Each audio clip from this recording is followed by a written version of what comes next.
In late 2010 and throughout 2011, something strange was happening beneath the surface of Nigerian politics. As Goodluck Jonathan prepared for election, powerful northern politicians were locked in a bitter struggle over regional dominance. Meetings were held in secret, statements were crafted strategically. The North felt stripped of power after the death of President Musa Yar'Adua, and many elites believed power must return to the region by any means necessary. So a narrative was quietly spread across the northern elite, a narrative that says, Jonathan is not one of us. Jonathan must go.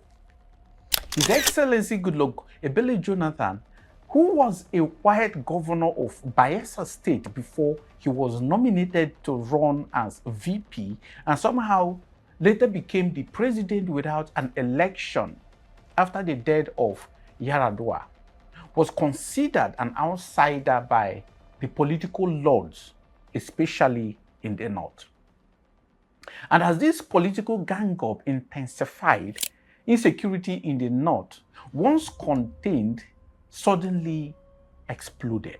Boko Haram grew bolder, attacks increased, the nation shook, and whispers began circulating that the chaos was no accident, that it was part of a larger regional power struggle.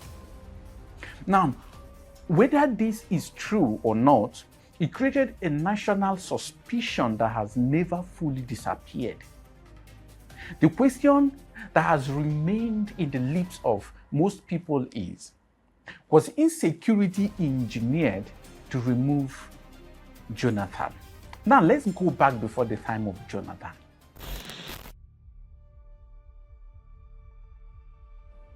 In the 2000s, Borno's political landscape was a battlefield. A small extremist sect existed, but they were weak, uncoordinated, and mostly local. They were nothing to really worry anyone. But then, suddenly, after intense political rivalry between Ali Modu Sheriff and Kashim Shettima camps, the sect gained guns, funding, and structure, and the killings and kidnappings started. This was when accusations started flying back and forth, deniers issued, counter deniers made, and this created a perfect storm for what would follow. Then came a viral claim that Sheriff accused Shettima of creating Boko Haram. Sheriff, of course, later publicly debunked the quote, calling it false and malicious. All the while, insecurity experts kept asking, who funded them? Who protected them? Who allowed them to grow? Who benefited from their rise? Those questions were never answered. They were still hanging over the region and Nigeria as a whole like a shadow, even at this moment.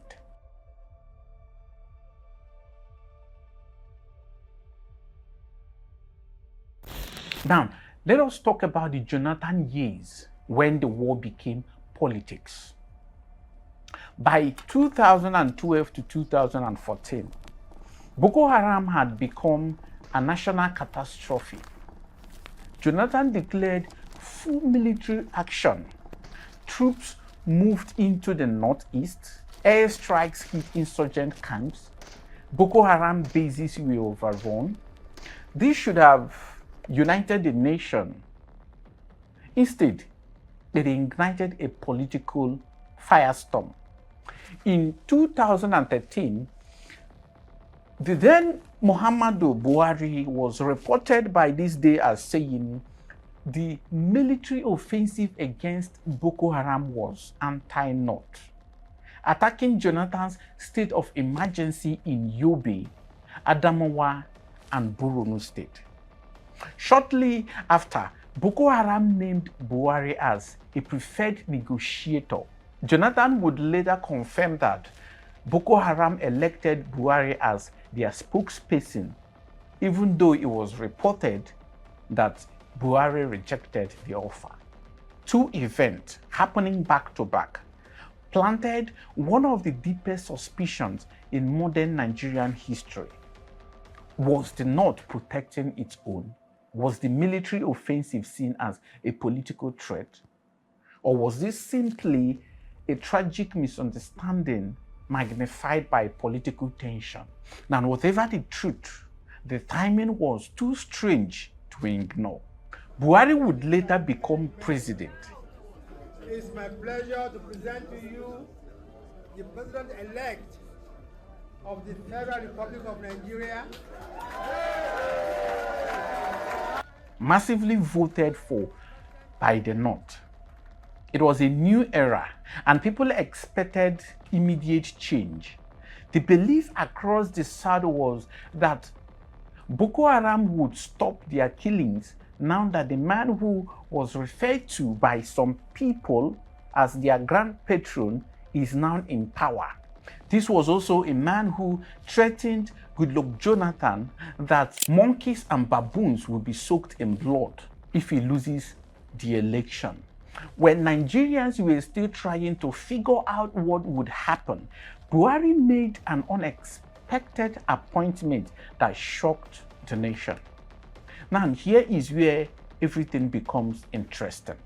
Isa Ali Pantami, a man whose past sermons described Boko Haram as our Muslim brothers and condemned the government for killing them like pigs instead of pampering them like the Niger Delta militants, was made Minister of Communications. This was not a small ministry.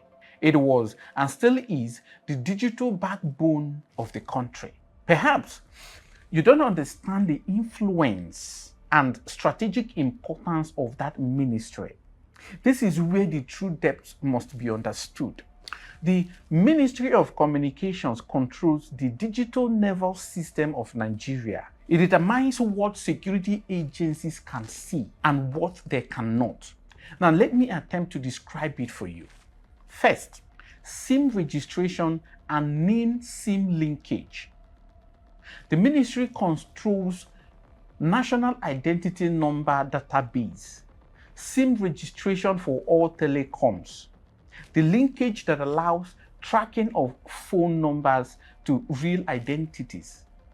This means the ministry can expose kidnappers, track ransom calls, identify insurgent communication networks, monitor movement through phone tower triangulation, or if misused or in the hands of a terrorist, it can allow ghost SIMs, untraceable communication, holes in surveillance, disappearing identities.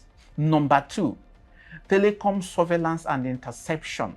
Nigeria's intelligence agencies depend on call interception systems, IP logging, metadata tracking, deep packet inspection.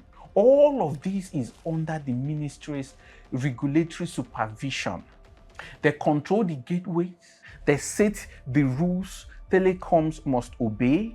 A compromised, careless, or lenient minister can delay intelligence requests, weaken enforcement, ignore extremist digital patterns, create blind spots in surveillance.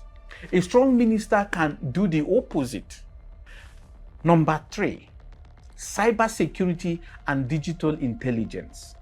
The ministry oversees national cybersecurity strategy, African and global security cooperation, digital crime monitoring, dangerous content takedown frameworks, internet backbone protection.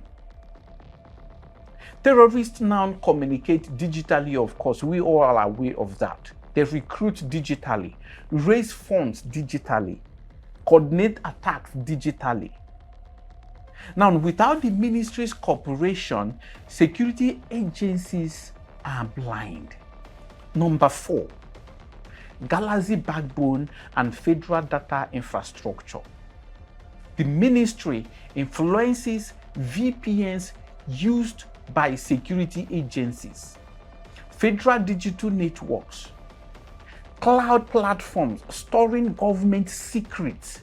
A minister here has access to the heartbeat of Nigeria's intelligence. Number 5, collaboration with intelligence agencies. When DSS or military intelligence want phone data, call log, IP traces, device history, social media account identifiers, they cannot bypass the ministry. The ministry is the only intermediary between government and telecom giants like MTN, Airtel, Glo, and 9Mobile. This is not just a ministry, it is the brainstem of national security. It sees every signal, it tracks every call, it identifies every scene, it maps every digital footprint. It can expose terrorists or hide them, empower intelligence or block it. And this entire power, digital national structure was entrusted to a man who once defended extremist ideology in recorded sermons. The piercing question remains, how did someone with extremist-friendly sermons became the guardian of Nigeria's digital weapons? And who decided this was acceptable? And mostly, why did the security department empowered to run a background check on government appointees ignore or miss these red flags? Well, the strange softness towards armed groups was not limited to federal appointment. The governors of several northern states began opening doors to negotiations. Bello Matawale defended bandits and argued some were not criminals. Aminu Mazari paid, negotiated, and later admitted he was deceived. Ahmad Sani Yerima recommended amnesty, full amnesty, for bandits and for terrorists. While he was still meditating on the Issa Pantami case and the governors, someone else was put in charge of another powerful ministry, Lai Mohammed, who would later be nicknamed Lai Mohammed by Nigerians, became Minister of Information. This was a man who openly supported amnesty for terrorists and bandits in 2021. A man who said on live television that if pardoning a warlord would make others surrender, he would take that decision. This was the man who was allowed to continue to be in charge of the one ministry that shapes the national truth. The PDP alleged that kidnappers and bandits are not being brought to justice. This apparently aimed at the federal government. It is shocking that the party that ruled this nation for all of 16 years does not know that kidnapping and banditry are not federal offenses. This was not a ceremonial ministry. This was not a small portfolio. This was the ministry that decides what the government tells the citizens. To understand the weight of his office, you must understand what the Ministry of Information truly controls. The Ministry of Information is the central voice box of the federal government. It determines not just what is said, but how it is said, when it is said, and what is never said at all. Let me break down the power of this ministry in a way that we all can understand it. 1. National narrative control. This ministry decides what information is released, what information is delayed, what information is denied. Every explanation after an attack, every public assurance during national fear, every official version of events passes through this ministry. A minister here can downplay attacks, dismiss intelligence, rebrand failures as success, silence whistleblowers, use state media to shape perception. A dishonest minister can confuse a nation. A politically motivated minister can protect the powerful instead of protecting citizens. 2. Control over government media machinery. The ministry oversees NTA, FRCN, Voice of Nigeria, News Agency of Nigeria, National Orientation Agency.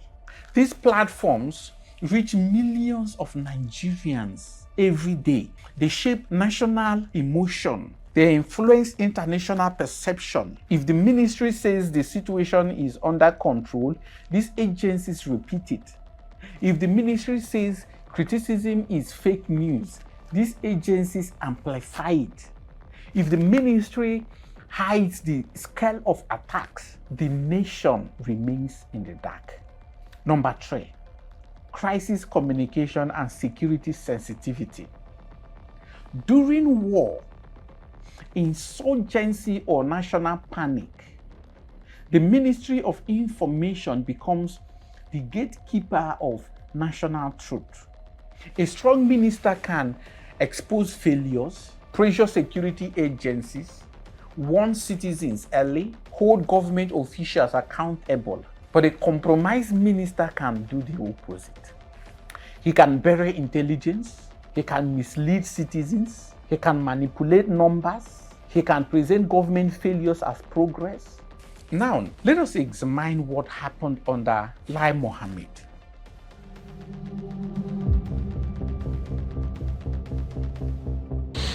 I'm going to be showing you examples. And example 1, amnesty support for bandits, 2021. At a time when communities were being raided and children were being kidnapped, Lai Mohammed publicly stated that he supported granting amnesty to bandits and warlords. This signaled softness. It influenced narrative. It weakened public confidence and confused the nation's stance on terrorism.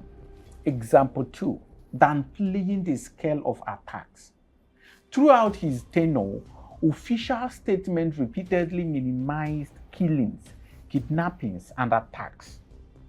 Communities cried. Survivors told their stories. But the ministry consistently projected a milder version of events. This delayed national outrage and weakened demand for accountability. Example 3, repeated claims that terrorists had been defeated. Even while Boko Haram, ISWAP, and bandits expanded operations, the ministry continued to insist that the government was winning. These statements were not harmless. They shaped public perception, influenced policy reactions, and covered gaps in strategy. Example 4, dismissing leaked security reports. When credible reports exposed failures in intelligence or rising threats, the ministry dismissed them as exaggerated or politically motivated. They disparaged Mr. President and the federal government, engaged in name-calling and finger-pointing, gloated about the security challenges facing the nation, lied about how they resolved security challenges under their watch, and then went ahead to say at their hysterical press conference that they have not come to play politics. who is fully who here. The PDP allege that kidnappers and bandits are not being brought to justice. Some truths remained buried. Some warnings were ignored. Some failures were rebranded as success stories. Now, this is the importance of the Ministry of Information. It does not hold guns, it holds the truth. It does not deploy soldiers, it deploys narratives. It does not arrest criminals. It controls what nation believes about criminals. It shapes public trust. It shapes national fear. It shapes political accountability. And all this power, the power to release, delay, or deny information about terrorism, insecurity, and national threats, was placed in the hands of a minister who publicly supported negotiating with terrorists. A man whose soft stance on bandits was broadcast when the nation was bleeding. The question that must be asked is simple and unavoidable. How did the minister who defended amnesty for violent groups become the guardian of Nigerians' national narrative, and how many truths were buried under his watch? Now, here is the question many people have asked. Why is it that elected officials treat violent northern terrorists with sympathy, negotiation, and excuses, when other violent groups across Nigeria receive nothing but force? At the checkpoint in Aba, in Abia State, troops conducted several intelligence-based operations, and these operations led to the discovery and destruction of several indigenous people of Biafra and their Eastern Security Network cohorts terrorist camps across the southeast region. In particular, a forest at Iboro in Arochukwu local government area of Abia State was raided among several other camps of these terrorist groups. Is this because it is a business for some powerful politicians? But let us talk about Sheikh Ahmed Gumi. While politicians whispered, Sheikh Ahmed Gumi spoke loudly. He said, bandits are peaceful people. Stop calling them criminals. They deserve compensation. Give them land. These were the words of Gumi. Now, Gumi walked into forest with TV cameras. He negotiated. He justified. He advocated. And not a single heavyweight northern politician condemned him. But let us ask, who is Gumi? Gumi Ahmed is a Kaduna-based Islamic scholar, former military medical officer, and the son of the late prominent Grand Hadi, Sheikh Abubakar Mahmoud Gumi. He rose to prominence by simply advocating for bandits and terrorists. At one point, he even accused Christian soldiers for killing Boko Haram terrorists that he has insisted are not criminals. It was as if he became the mouthpiece of a sentiment too sensitive for politicians to say themselves. Now, the unanswered question is, why was a cleric allowed to act as the unofficial spokesperson of terrorist groups without challenge? Well, in Zamfara, a terrorist became a chief. This is Nigeria. To understand how deep the rot has spread, you must look at the Yandoto Emirate in Zamfara. This is not a small chiefdom.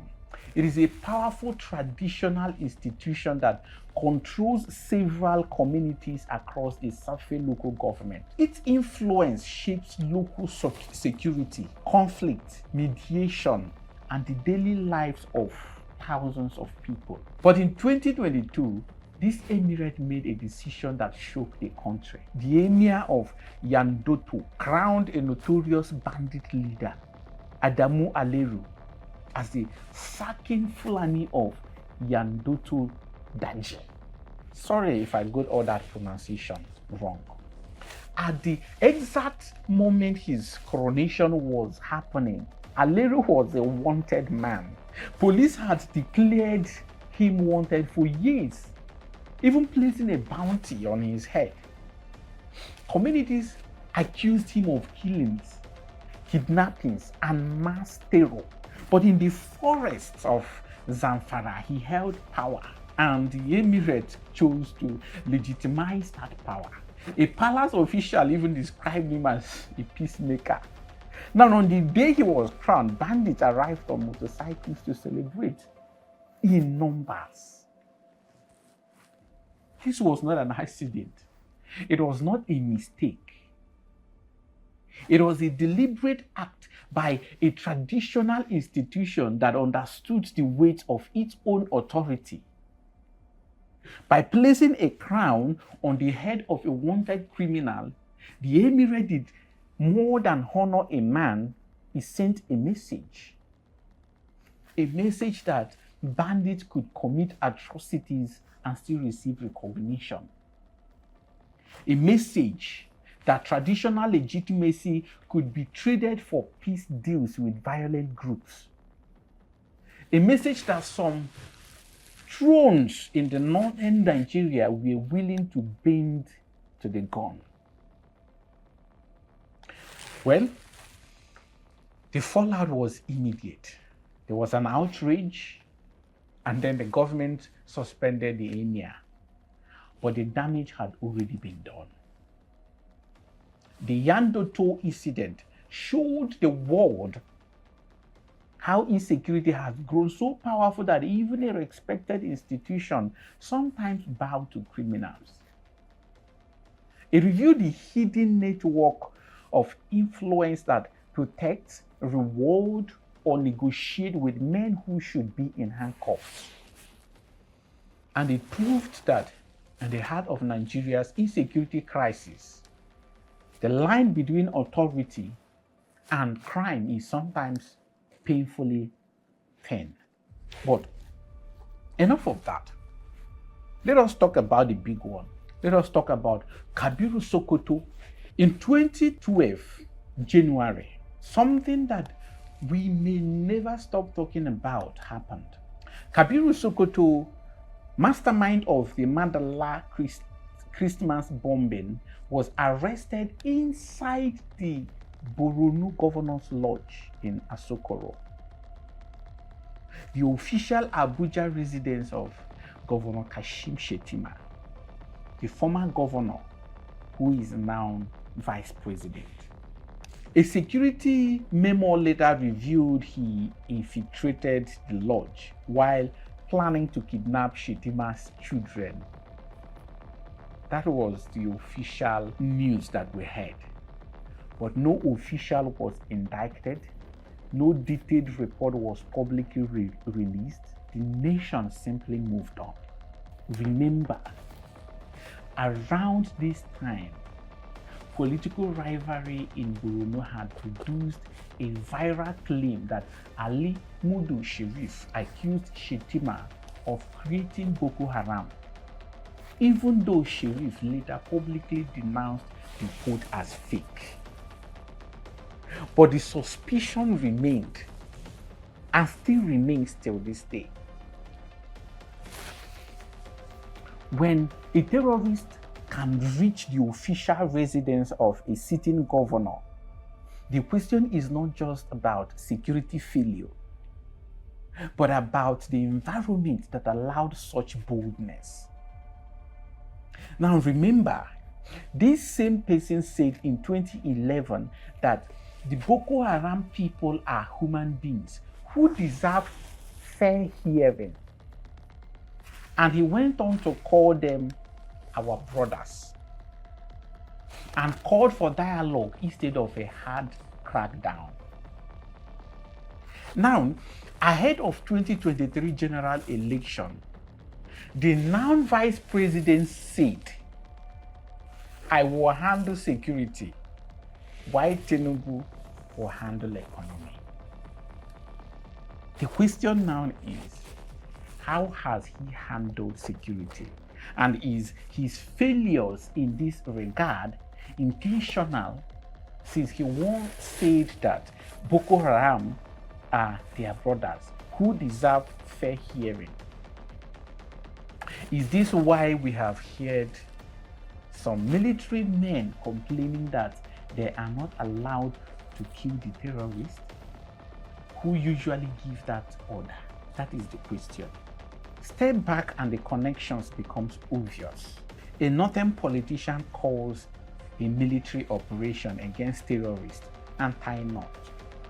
The terrorists name him as their preferred negotiator, and he later became a president and appointed a man who is a known terrorist sympathizer as a minister of communication and a minister of information.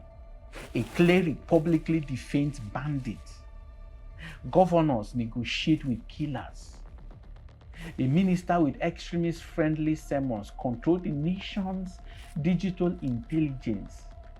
A bandit kingpin is crown chief. A terror mastermind is arrested in a governor's lodge. The governor is now VP. Rival politicians accuse each other of complicity. No investigation ever reveals the truth. Is this a coincidence, or is it an architecture? Is Nigeria truly fighting terrorism, or is terrorism a tool in a larger game of power?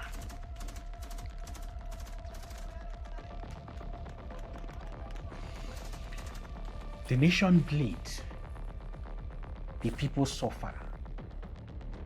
Villages vanish. Children disappear. Dreams die. And through it all, political silence protects the guilty and punishes the innocent. Nigeria cannot defeat evil while collaborating with it. It has never happened in any society. It cannot silence terrorists while empowering their defenders. It cannot overcome insecurity while refusing to confront the political roots of the fire. Perhaps the most pertinent question now is, how can we differentiate the government from the terrorists? Ladies and gentlemen, my name is KAA. See you next time.